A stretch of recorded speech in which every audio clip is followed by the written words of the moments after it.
Hello friends, ಇವತ್ತು ವರಮಹಾಲಕ್ಷ್ಮಿ ಹಬ್ಬ. ಎಲ್ಲರೂ ಬ್ಯುಸಿ ಇದ್ದೀರಾ ಅನಿಸತ್ತೆ. ಶ್ರಾವಣದ 2ನೇ ಶುಕ್ರವಾರ ಇದನ್ನು ಆಚರಿಸ್ತಾರೆ, ಹುಣ್ಣಿಮೆಗೆ ಹತ್ತಿರ ಇರುವಾಗ. ಸೊ ಲಕ್ಷ್ಮಿ ಯಾರಿಗೆ ಬೇಡ ಹೇಳಿ, ಎಲ್ಲರಿಗೂ ಬೇಕು. ಸೊ ಭಕ್ತಿ ಭಾವದಿಂದ ಲಕ್ಷ್ಮಿಯನ್ನು ಬರಮಾಡ್ಕೊಳ್ತಾರೆ. ನಮ್ಮ ಮನೇಲಿ ನಾನು ಹೇಗೆ ಮಾಡಿದ್ದೀನಿ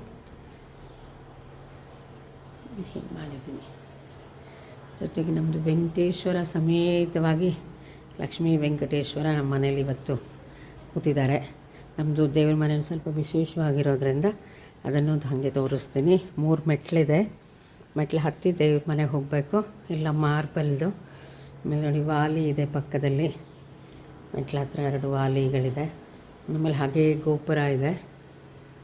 ದೇವಸ್ಥಾನದ ಗೋಪುರ ಥರನೇ ಇದೆ. ಮೇಲೆ ನೋಡಿ ಕಳಶ ಇದೆ. ಮೇಲೆ ಕಾಣಿಸ್ತಿದೆಯಾ? ಇಲ್ಲಿ ನೋಡಿ ನಮ್ಮ ಮನೆ ಲಕ್ಷ್ಮಿ.